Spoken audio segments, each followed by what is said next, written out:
Hola, buen día. Soy el doctor Abelardo Elizondo Ríos, profesor del Servicio de Neumología y Terapia Intensiva. El tema que vamos a tratar el día de hoy es enfermedad pulmonar obstructiva crónica o EPOC por sus siglas. Básicamente vamos a hacer un análisis de toda la información que tenemos de EPOC y vamos a platicar de todo lo que creo que será importante para ustedes que conozcan y que puedan contestar bien en su examen.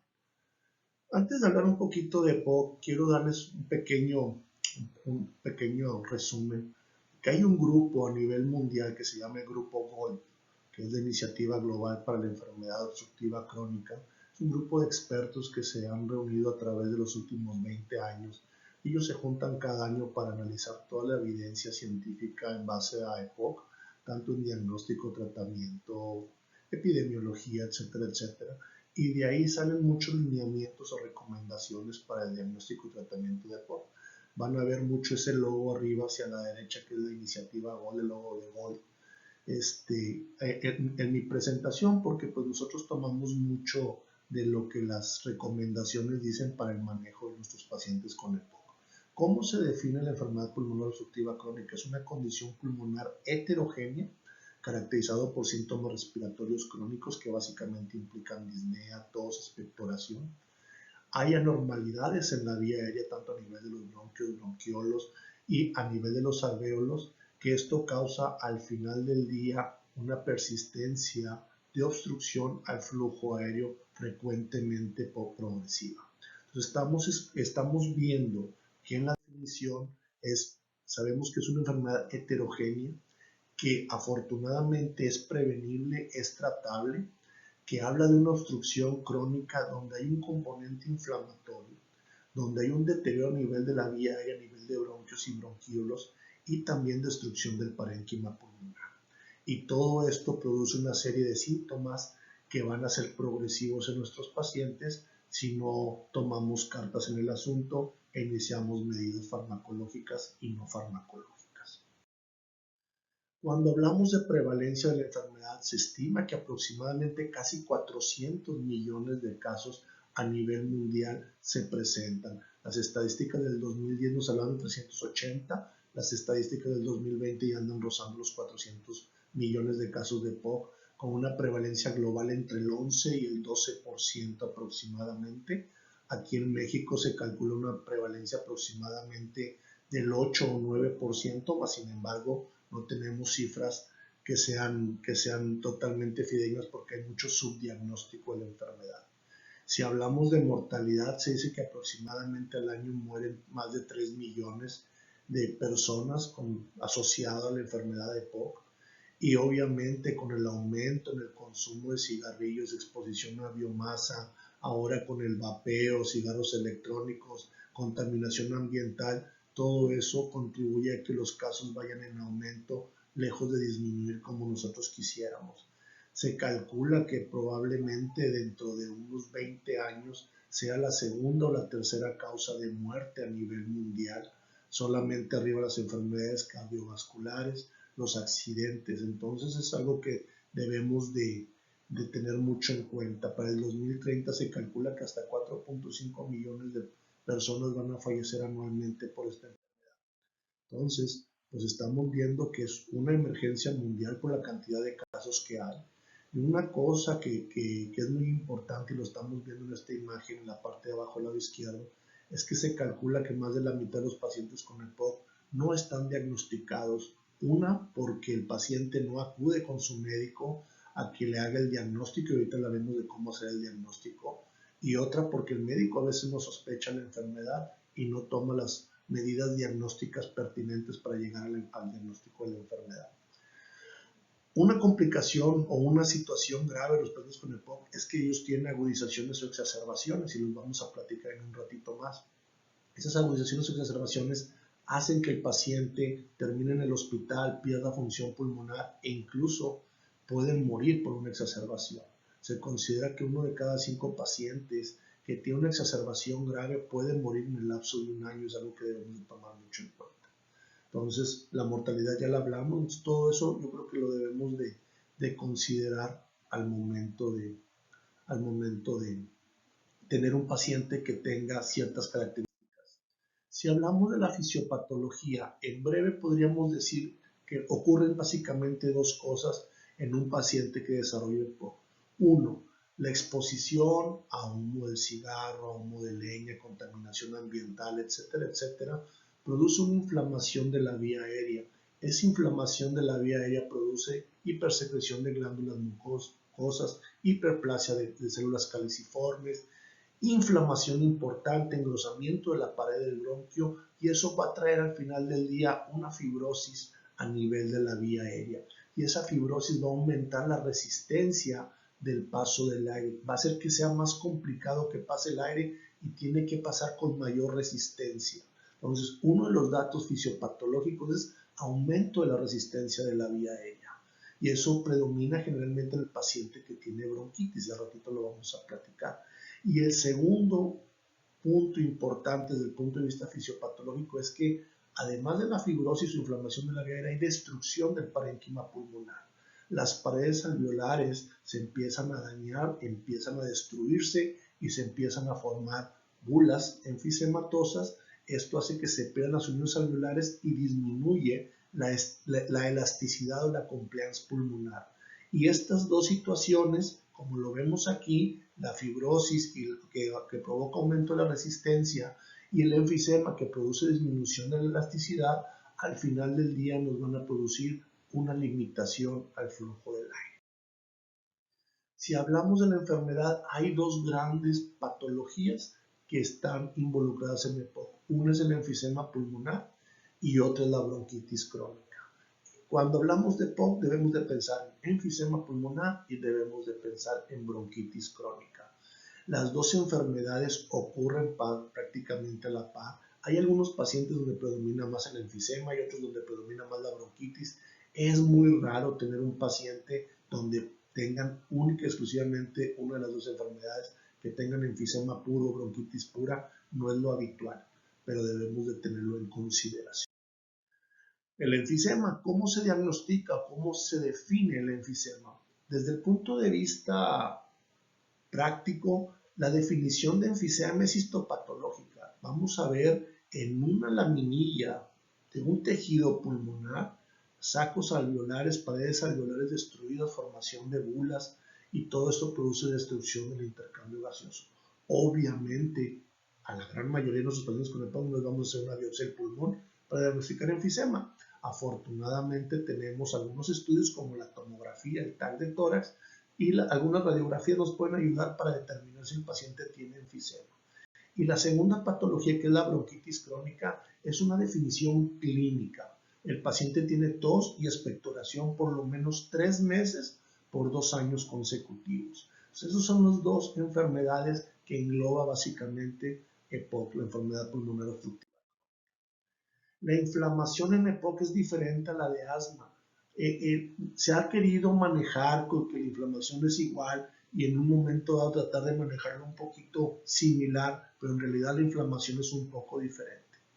Generalmente los insultos que producen inflamación de la vía aérea estimulan a nivel de las células epiteliales formación de células inflamatorias, interleucinas, estimulación de macrófagos, y esto genera una cascada inflamatoria de monocitos, neutrófilos, linfocitos T de la línea 1H1 y también proliferación de fibroblastos. Y todo esto junto con activación de proteasas van a producir a nivel de la vía aérea hipersecreción de moco, engrosamiento de la pared, hipertrofia de músculo liso, obstrucción a nivel de los sacos alveolares y destrucción de las paredes alveolares a nivel del parénquima pulmonar por las proteasas que se eliminan, las metaloproteinasas, etcétera, etcétera. Y todo esto aunado a algo de fibrosis que se presenta. Cuando hablamos de factores de riesgo, por mucho, el tabaquismo es el factor de riesgo más importante para desarrollar EPOC. Se habla que hasta el 80 o 90% de los casos de pacientes diagnosticados tienen que ver con tabaquismo activo o inactivo, pasivo en algunos de ellos, que en algún momento dado en su vida fumaron al menos por 10 años en promedio una cajetilla o más de cigarros, y que al paso de los años a veces no se manifiestan los síntomas durante la etapa adulta joven, sino hasta la adulta tardía, después de los 55, 60 años. El paciente que fumó durante su juventud empieza con síntomas 45, 50, 55 años con tos, disnea, presión torácica, y ahí nos damos cuenta que efectivamente el haber consumido tabaco le afectó su aparato respiratorio, su vía respiratoria y sus sacos alveolares. Todo esto del tabaquismo tiene que ver con un aumento del estrés oxidativo y un proceso inflamatorio, una cascada inflamatoria que genera todos los químicos y los productos de combustión del cigarro. Pero no nada más el tabaquismo es causa importante o factor de riesgo para desarrollar EPOC. La contaminación ambiental, tanto en un lugar de trabajo como en el medio ambiente, la exposición a humo de leña que en estratos socioeconómicos bajos, mujeres sobre todo, que viven en zonas rurales, se exponen al humo de leña, también ellas desarrollan EPOC. Todo ello, el tabaquismo, como mencionábamos, pasivo, enfermedades de la infancia, trastornos de la maduración del aparato respiratorio y una serie de eventos genéticos, infecciones respiratorias de repetición, antecedente de tuberculosis, todos esos son factores que pueden producir en un momento dado la aparición de la enfermedad. Otra cosa muy importante, muchachos, es que los pacientes con EPOC también tienen enfermedades sistémicas. La EPOC la debemos de considerar como una enfermedad sistémica. Debemos considerarla como una enfermedad que están involucrados otros órganos y otros tejidos en nuestro cuerpo. Puede producir cardiopatía isquémica, porque obviamente el tabaquismo está asociado también a enfermedad cardíaca, cardiovascular en general, osteoporosis, infecciones respiratorias de repetición, depresión, retinopatía, incluso diabetes. Todas esas enfermedades están relacionadas y se consideran como comorbilidades. Es bien importante tratar de detectar en forma temprana la enfermedad, pero para eso primero nosotros tenemos que sospechar la enfermedad. Todo paciente, y esto es muy importante que ustedes lo consideren, todo paciente que tenga disnea, que sea de larga evolución, que sea progresiva, que tenga tos generalmente productiva, mucosa, que tenga sibilancias, opresión de pecho, fatiga, pérdida de peso, depresión, ansiedad, tenga antecedentes de haber fumado, exponerse a humo de leña, trabajar en sitios donde inhalaban químicos, solventes, y todos estos síntomas debemos de sospechar que tengan EPOC. Y si nosotros tenemos un paciente en el que sospechamos la enfermedad, tiene los factores de riesgo que mencionamos, que los vuelvo a repetir: tabaquismo activo, pasivo, ocupacionales, antecedentes de infecciones respiratorias de repetición, anormalidades en el desarrollo del aparato respiratorio, contaminantes dentro o fuera de casa, ese grupo de pacientes los llamamos población en riesgo de tener la enfermedad. Y a esos pacientes estamos obligados a hacerle una espirometría. La espirometría es la piedra angular del diagnóstico en EPOC, y esa es pregunta de examen. La espirometría, sin duda alguna, es la mejor herramienta para diagnosticar, y debemos solicitar una espirometría pre y post broncodilatadores. ¿Qué quiere decir esto? Que al paciente le vamos a hacer la maniobra de inhalar y exhalar con la mayor fuerza posible, tratando de meter la mayor cantidad de aire y soltarlo con la mayor fuerza posible, y ahí vamos a evaluar qué cantidad de aire meten y sacan estos pacientes en base a su peso, a su edad y su talla. Vamos a determinar un porcentaje o una cantidad de litros predichos. Si está por debajo de los valores predichos, vamos a tratar de determinar qué enfermedad es lo que lo está provocando. Entonces, la espirometría debe de hacerse en la primera fase sin medicamento, y en la segunda fase damos broncodilatadores, salbutamol, damos 4 o 5 disparos, pasamos 10-15 minutos en que se impregna el medicamento y repetimos la espirometría y vemos si hay cambio en el patrón espirométrico. Básicamente, hablando así rápidamente de la espirometría, porque lo van a ver en otras clases, pues básicamente la espirometría puede ser normal o puede tener un patrón restrictivo o un patrón obstructivo. El patrón obstructivo normalmente lo vamos a ver con una disminución y una pequeña muesca en la fase expiratoria de las curvas que estamos viendo de flujo-volumen. En la parte izquierda estamos viendo una curva de flujo-volumen totalmente normal. En la gráfica del medio, uno con un paciente con obstrucción moderada, y vean cómo el del lado derecho, de obstrucción muy severa, se va haciendo más chiquita ese pico expiratorio y se hace como si fuera una L, como una muesca, cosa que no debería de ocurrir, y eso habla de que hay obstrucción al flujo aéreo, y eso lo vamos a evaluar tanto en la fase pre-broncodilatador y post-broncodilatador. Y cuando ya hacemos nosotros la espirometría, básicamente evaluamos cómo está la relación BF1 capacidad vital forzada, que debe estar al menos del 70%, y lo segundo que vemos es si en la fase postbroncodilatador hay un incremento del BF1 más de 200 mililitros o un 12%, hablamos de un proceso obstructivo reversible, que tiene reversibilidad o que tiene respuesta significativa a broncodilatadores. Y cuando hay esa respuesta significativa, generalmente el paciente puede ser diagnosticado más como asmático.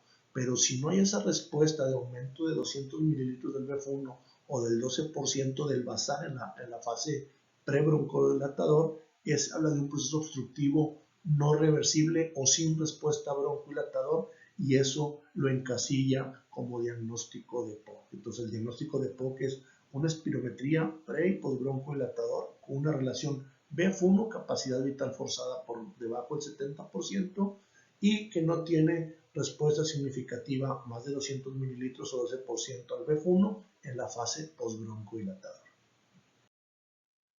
Una vez que hacemos la espirometría y vemos que efectivamente tiene obstrucción no reversible, que no tiene respuesta significativa, lo segundo que hacemos es evaluar la cantidad de obstrucción que tiene en base al BF1. Puede ser moderada si el BF1 está arriba del 80%, leve si está arriba del 80%, moderada si está entre el 50 y el 80%, severa si está en menos del 30%, entre el 30 y 50%, y muy severa cuando está menos del 30%. Entonces, esto es muy importante porque nos habla del grado de obstrucción espirométrica que tiene el paciente, y suena lógico pensar que a mayor obstrucción, mayor síntomas va a tener nuestro paciente.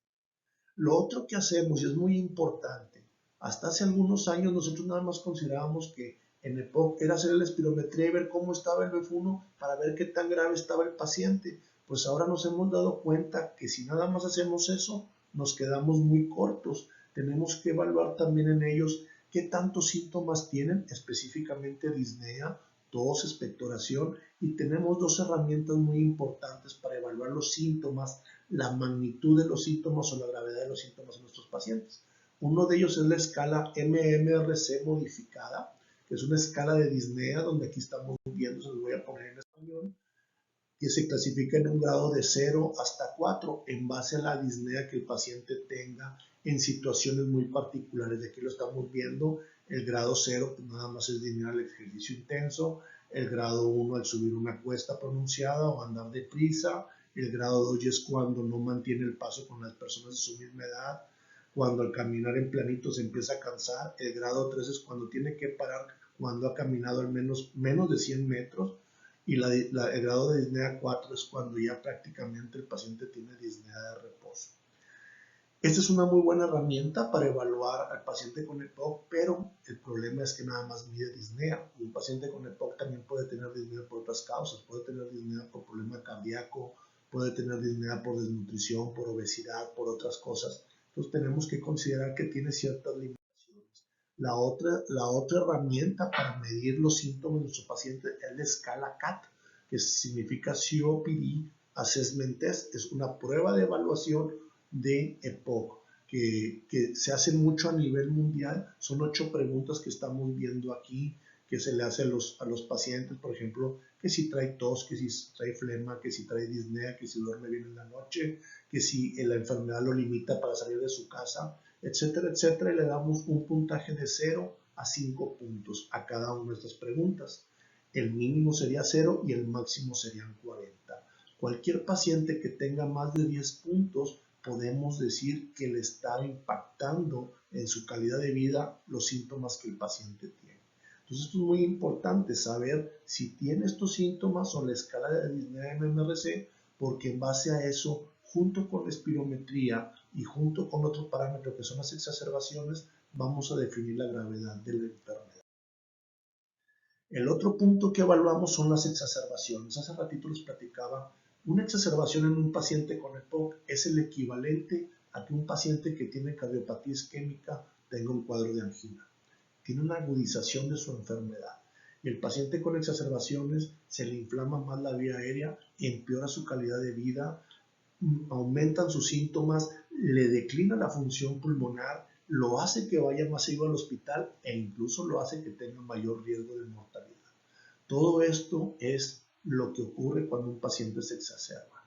¿Y cuál es una de las metas fundamentales del paciente que se trata y tiene diagnóstico de EPOC? Evitar al máximo exacerbaciones, mejorar su calidad de vida en cuanto a síntomas y obviamente lo más importante, que deje de fumar o de exponerse a las situaciones que pueden estar produciendo esa inflamación de la vía aérea.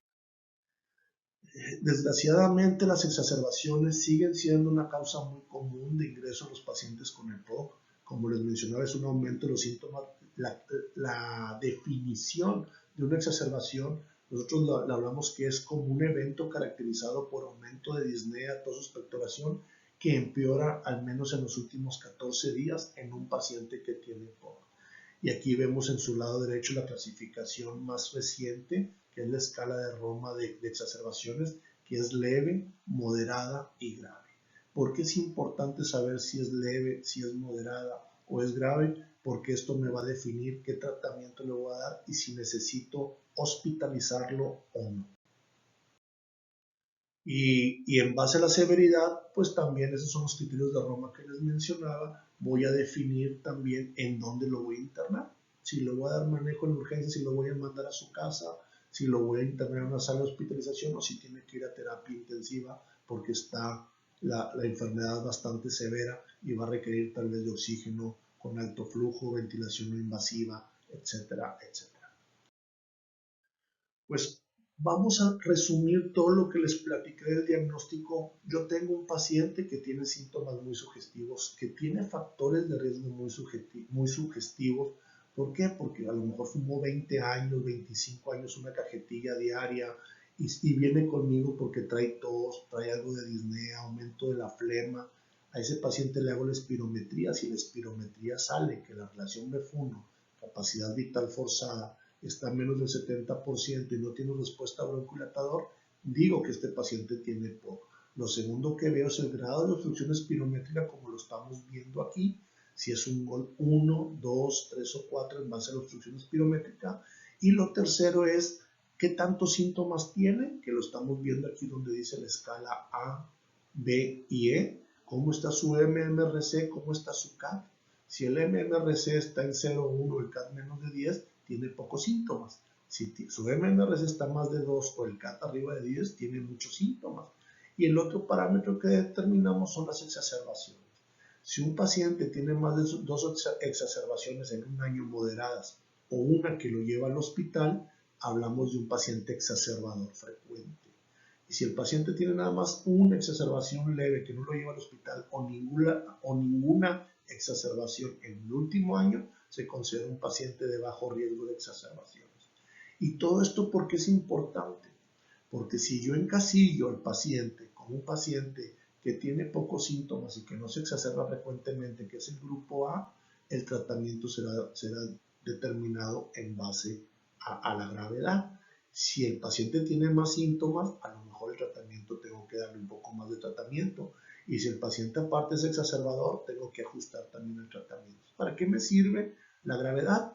Para poderlo encasillar y saber qué tratamiento voy a determinar en mi paciente. Un punto importante a señalar es el diagnóstico diferencial de EPOC.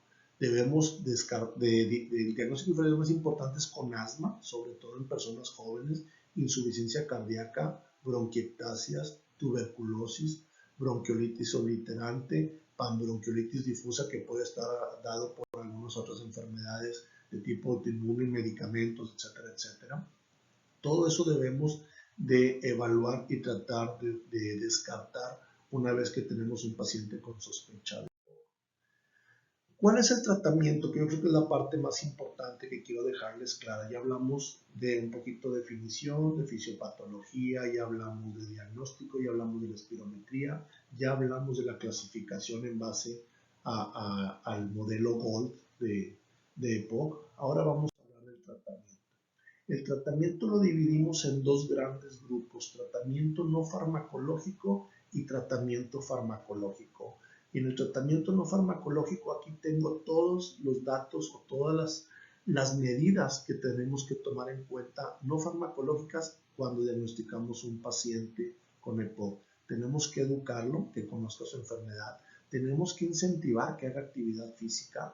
En algunos pacientes incentivar que hagan rehabilitación pulmonar para estimular mejor sus músculos de la respiración, que tengan mayor capacidad física y eso mejore su calidad de vida. Tenemos que también darles apoyo nutricional, vacunación, que es muy importante y la voy a señalar ahorita, e incluso si requieren oxígeno, darles terapia también con oxígeno. Aquí estamos viendo también en este pastel el manejo no farmacológico. El primer manejo no farmacológico, el más importante que debemos de incentivar a nuestro paciente es dejar de fumar, que abandone el tabaquismo. Esta es la maniobra que ha demostrado que disminuye mortalidad en nuestros pacientes con EPOC. Si el paciente deja de fumar, ya dio el gran paso y después de eso lo ponemos a hacer actividad física, lo ponemos a rehabilitar y le damos tratamiento farmacológico y le puede ir bien. De la mano a eso, de que deje de fumar, actividad física y la tercera muy importante, vacunación, vacunar a nuestros pacientes. ¿Cuáles son las vacunas que debemos de darles? Aquí se las puse en inglés, pero se las pongo en español. Vacunación contra influenza cada año. Muy probablemente COVID cada año va a ser también parte de la indicación en todo el paciente que ya tenemos diagnóstico de EPOC. La vacunación contra tosferina, pertussis, que nos la recomiendan cada 10 años. La vacunación contra el neumococo, que puede ser la vacuna de polisacáridos cada 5 años, o las vacunas conjugadas, que son una sola dosis de vacuna conjugada. Ahorita tenemos de 13 serotipos, se está ya en Estados Unidos manejando la de 20 serotipos, probablemente pronto lo vamos a tener aquí. Una sola dosis y entre 8 y 12 meses posterior a la primera dosis de vacuna conjugada aplicaremos una segunda de polisacáridos para tener una cobertura completa y ya tiene cobertura de por vida, no volvemos a vacunarlos. Y otra vacunación que estamos incidiendo mucho en los pacientes, sobre todo arriba de 50 años con EPOC, es la vacuna contra el zóster, porque sabemos que después de los 50 años nuestro sistema inmunológico empieza a envejecer, la llamada inmunosenescencia, y el zóster es una enfermedad que ataca cuando nuestro sistema inmune empieza a flaquear, a deteriorarse. Entonces, tratamiento no farmacológico, primero que nada, dejar de fumar. Segundo, rehabilitación, ejercicio. Tercero, vacunación, son los más importantes. Oxígeno, algunos pacientes con EPOC tienen una enfermedad tan severa que ya requieren oxígeno. ¿Quiénes son esos? Aquellos pacientes que tienen una PO2 en una gasometría arterial menor de 55 o una saturación en un pulsoxímetro menor de 88, o que tengan una PO2 arriba de 55 pero que tienen datos de insuficiencia cardíaca derecha, son indicación para darles oxígeno. Habitualmente empezamos con oxígeno a puntas nasales y depende de la gravedad, veremos si necesitan algún otro sistema diferente a puntas nasales de oxígeno. A veces necesitan ventilación no invasiva, B-level, cánulas de flujo alto, etcétera, etcétera. Todo esto es bien importante porque habrá un grupo de pacientes que requerirá de oxígeno. Ahora sí, hablando del tratamiento farmacológico, ya que soltamos el tratamiento no farmacológico. El tratamiento farmacológico, yo puedo decirles primero que nada que la piedra angular del tratamiento en EPOC son los broncodilatadores. Ahorita vamos a hablar de ellos. Y en asma, a diferencia de EPOC, la piedra angular del tratamiento son los esteroides inhalados. En EPOC también manejamos esteroides inhalados en un grupo de pacientes muy particular y ahorita se los voy a comentar. Pero en general, el primer mensaje importante para ustedes es que la piedra angular del tratamiento en EPOC son los broncodilatadores y se prefieren broncodilatadores de acción prolongada, de acción larga. Y estos se dividen en dos grandes grupos, los broncodilatadores beta-2 agonistas y anticolinérgicos o antimuscarínicos, como les quieran ustedes llamar. Los de acción prolongada beta-2 agonistas, sus siglas en inglés son LABA, y los antimuscarínicos, sus siglas en inglés son LAMA. Y se prefieren los LABA o LAMA, o sea, los de acción larga, sobre los de acción corta como el salbutamol o el ipratropio en un paciente que tenga EPOC estable. Actualmente, la gran mayoría de nuestros pacientes se tratan con broncodilatadores de acción prolongada combinados, la combinación LABA-LAMA. Esos son los que más frecuente utilizamos. Y si el paciente es un exacerbador frecuente o a pesar de terapia LABA-LAMA sigue con muchos síntomas, les damos triple terapia con LABA-LAMA más esteroide inhalado. Así es en síntesis, y ahorita lo vamos a ver más a fondo, el tratamiento farmacológico en los pacientes con EPOC. ¿Se acuerdan que les había comentado que en base a la gravedad definíamos qué tratamiento podríamos dar a nuestro paciente? Aquí les estoy mostrando la misma tablita cuando hicimos el diagnóstico y qué es lo que se prefiere de tratamiento en cada uno de los grupos. En el grupo A, que lo vemos en la parte de abajo del lado derecho, se prefiere usar un broncodilatador nada más. Si tiene poquitos síntomas, su espirometría dentro de lo que cabe está normal y no se exacerba. Generalmente puede ser un LABA o un LAMA, el que nosotros queramos elegir, depende de nuestro paciente. El grupo B, que ya tiene más síntomas, pero que no se exacerba, les damos combinación LABA-LAMA, terapia dual, le llamamos. Y el grupo E, empezamos con terapia dual también porque es un grupo de pacientes que ya se exacerban frecuentemente. Y si se están exacerbando frecuentemente, el primer paso es darles una terapia dual LABA-LAMA. Y si acaso tienen en su examen de sangre eosinófilos arriba de 300 células por microlitro, les damos triple terapia LABA, LAMA más esteroide inhalado. Aquí vamos a ver en esta diapositiva todo el arsenal de broncodilatadores de acción corta, de acción prolongada, en combinación o solos, y la combinación también de LABA esteroide o de triple terapia LABA-LAMA con esteroide que hay en el mercado. Prácticamente todos estos medicamentos los podemos conseguir en una buena proporción aquí en nuestro país, pero vuelvo a repetirles, la piedra angular del tratamiento son los broncodilatadores de acción prolongada y en combinación. Y ahí estamos viendo cuáles son los que tenemos LABA-LAMA en combinación, donde está la flechita. Tenemos 4 o 5 medicamentos muy buenos que son combinados, que tienen la ventaja que se usan 1 o 2 veces al día y el paciente se apega y se adhiere muy bien al tratamiento. ¿En qué pacientes les vamos a dar triple terapia? Aquel paciente que requiere esteroide inhalado, no nada más LABA, LAMA. Aquel paciente que tenga historia de exacerbaciones frecuentes, que es lo que estamos viendo en la tablita verde en la parte alta. Aquel paciente que tiene más de 2 exacerbaciones moderadas que lo llevan al hospital en el año previo. Aquel paciente que tiene eosinófilos arriba de 300 células, o aquel paciente que aparte de tener EPOC tiene asma concomitante, tiene historia de asma, se le ocurrió fumar, en la espirometría tiene datos de EPOC, pero también clínicos de asma. Esos pacientes se benefician de darles esteroide inhalado y a veces de darles triple terapia. ¿En qué pacientes pareciera ser que funciona? Aquellos que tienen nada más una exacerbación al año, pero están muy sintomáticos, o que tienen eosinófilos entre 100 y 300 células por microlitro. Y en donde debemos de evitar al máximo el uso de esteroide en pacientes con EPOC inhalado es en aquel paciente que tiene historia de neumonías, porque los esteroides inhalados, pregunta de examen, se han relacionado con factor de riesgo para desarrollar neumonías, los esteroides inhalados.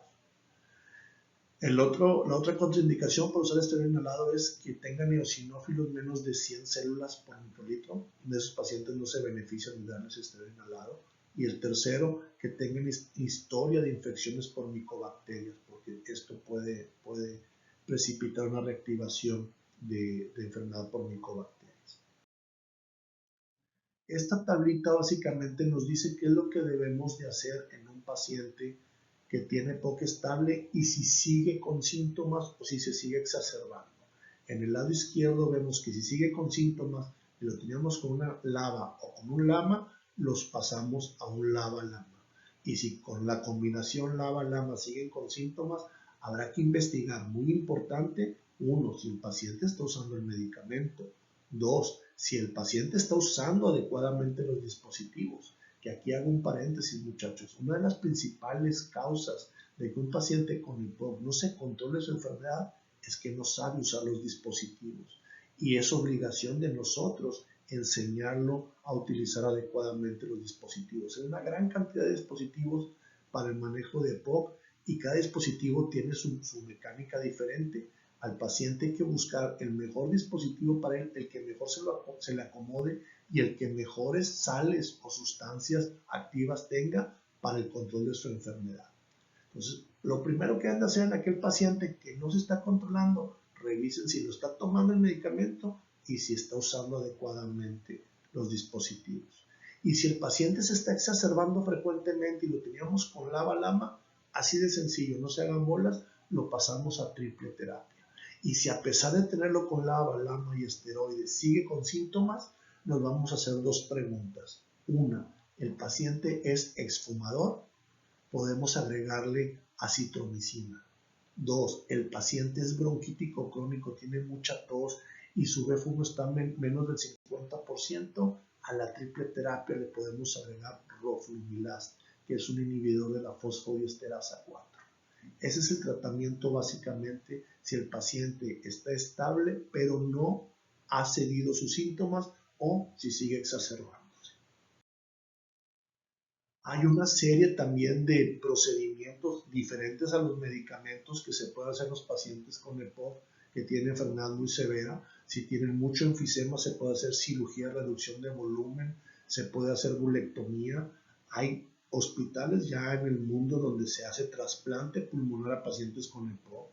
Hay procedimientos de intervencionismo pulmonar como colocación de válvulas endobronquiales que lo que hacen es disminuir las bulas, el tamaño de las bulas, disminuir el espacio muerto y que mejore la disnea de estos pacientes. Todo esto son procedimientos útiles que depende de la severidad del paciente, depende del apego, sus comorbilidades. Todo eso definiremos cuál procedimiento tendríamos que usar si el tratamiento farmacológico no está siendo suficiente y tiene ciertas patologías que pueden ayudarle a estos procedimientos. No olvidar que el paciente también que fuma tiene mayor riesgo de cáncer de pulmón y hay que darle un vistazo especial, de darle marcaje personal a aquel paciente arriba de 55 años que tiene historia de tabaquismo de más de 30 paquetes año, que presenta datos de enfisema en la tomografía en el TAC de tórax, que tiene un índice de masa corporal menor de 25 y que tiene historia de familiar de cáncer. Esos pacientes tenemos que estarlos monitoreando, haciéndoles estudios radiológicos anuales al menos para tratar de evitar que no aparezca un carcinoma pulmonar y si aparece, pues detectarlo en la fase más temprana. En conclusión, ya hablamos de definición, ya hablamos de fisiopatología, ya hablamos cuáles son los pacientes que están en riesgo, ya hablamos que la espirometría es sumamente importante para establecer el diagnóstico, pero para establecer la gravedad no nada más de espirometría, tenemos que evaluar los síntomas con la escala MMRC de disnea o con la escala de CAT de síntomas y tenemos que evaluar si el paciente es exacerbador o no, porque en base a eso vamos a determinar si el paciente está en el grupo A, en el grupo B o en el grupo E y ahí vamos a determinar qué tratamiento le vamos a dar. El tratamiento no farmacológico, muy importante, todos los pacientes lo deben de recibir, dejar de fumar, dejar de exponerse a polvos, químicos, a biomasa, hacer ejercicio, mandarlos a rehabilitación pulmonar si lo requieren y vacunación. Son los tres más importantes. Obviamente dieta, oxígeno, todo eso si se necesita tenemos que hacerlo. Tratamiento farmacológico, la piedra angular del tratamiento son los broncodilatadores de acción prolongada. Entonces todo esto aunado a que si el paciente sigue, y le damos bronquilatadores y sigue con síntomas, le damos triple terapia. Ya hablamos de las indicaciones, aquí le tenemos que agregar esteroide inhalado y sobre eso definir si se mejoran los síntomas, perfecto, y si no se mejoran, agregarle ya sea citromicina y agregarle roflumilast, dependiendo de la situación de cada paciente. En conclusión, la enfermedad pulmonar obstructiva crónica es prevenible, tratable, implica una obstrucción fija al flujo aéreo. Las dos enfermedades pivote del POC son la bronquitis crónica y el enfisema pulmonar. Es la tercera causa de muerte a nivel mundial. El tabaquismo por mucho es el factor de riesgo más importante. Sus síntomas cardinales son disnea, tos, expectoración, dolor torácico y sibilancias. Debemos de recordar que la gran mayoría de los pacientes con EPOC tienen comorbilidades: depresión, ansiedad, enfermedad cardiovascular, osteopenia, osteoporosis, diabetes, malnutrición, obesidad, algunos también, y todo eso son también factores, las comorbilidades, que pueden empeorar su enfermedad o hacer más difícil su tratamiento. Todo paciente con factor de riesgo y síntomas sospechosos es candidato a evaluación, y la evaluación es la espirometría, como les decía, la medición de los síntomas, CAT y MMRC, evaluar las exacerbaciones y determinar en base a eso en qué escala de gravedad está. ¿Cae en el grupo A, en el grupo B o en el grupo E? Y en base a esta clasificación determinaremos cuál es el tratamiento que les vamos a dar. La piedra angular del tratamiento, lo vuelvo a repetir, son los broncodilatadores. En algunos pacientes que tienen ciertas características se les agrega esteroide inhalado. Otros los fármacos como el roflumilast, la citromicina, si persisten con síntomas exacerbándose y no los controlamos con una triple terapia, lo haremos. Las medidas también quirúrgicas y no quirúrgicas de intervencionismo pulmonar también están indicadas en un grupo específico de pacientes. Y no olvidar, y se los vuelvo a repetir hasta el cansancio, las medidas no farmacológicas. Les agradezco mucho su atención, espero les sirva. Lean muy bien, sobre todo si quieren ahondar en el tema, las guías GOLD. Ahí lo van a encontrar, por lo más ponen en internet GOLD Guidelines y va a salir ahí las guías de manejo de GOLD. Hay otras guías que es importante que lo sepan, nada más las GOLD. Hay guías mexicanas de POC, hay guías latinoamericanas, hay guías americanas, hay canadienses, hay británicas, hay australianas, hay una gran cantidad de guías y todas son bastante buenas. Yo les recomiendo, si pueden también leer las guías mexicanas de POC, también se basa mucho en las guías GOLD, pero está tropicalizado a nuestros pacientes. Mucho éxito, muchas gracias y estoy para servirles. Buen día.